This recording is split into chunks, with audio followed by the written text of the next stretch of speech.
করবো, একটু সবাইকে একটু দেখাই যে এত সুন্দর সেজেছিস।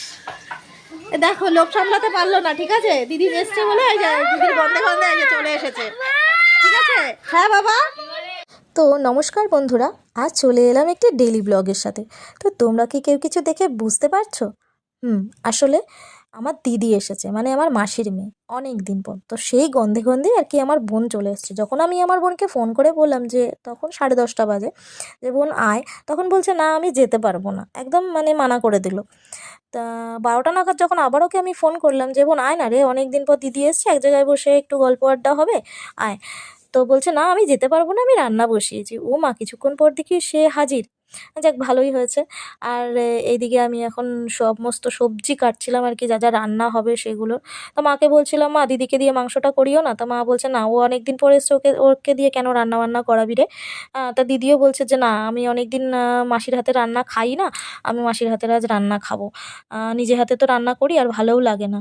তো মা বললো যে ঠিক আছে, তাহলে তুই মাংসটা কর, আর বাদবাকি রান্নাগুলো আমি করে দিচ্ছি। তাই আমি বললাম ঠিক আছে, তাহলে আমি মাংসটা করে নিচ্ছি, তুমি বাদবাকি রান্নাগুলো করে নাও। তো সেই কথা অনুযায়ী সমস্ত রান্নাবান্না আর কি চাপানো হয়ে গেছিলো।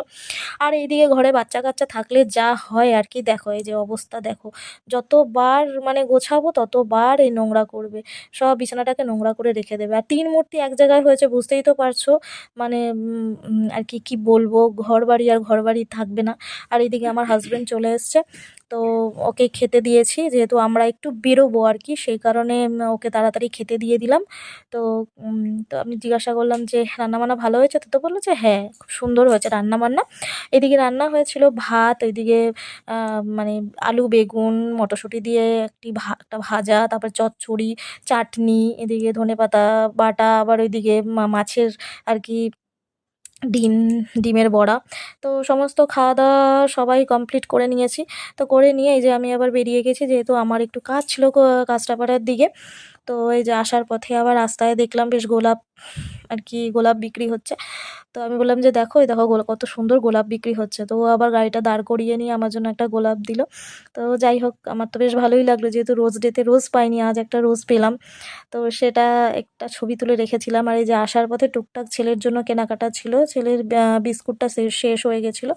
তো সেই বিস্কুটটা ওখান থেকে নিয়ে নিলাম। আর সবথেকে বড় কথা কি, দোকানে গেলে আমার কিছুই মনে থাকে না, কী নেবো না নেবো, পরে এসে মনে পড়ে ইমা এই জিনিসটা তো নিলাম না, এই জিনিসটা ঘরে নেই, বা যখন থাকে না তখন ঘরে যখন থাকি তখন মনে পড়ে যে হ্যাঁ তাই তো, ওই জিনিসটা নিয়ে আসা হয়নি।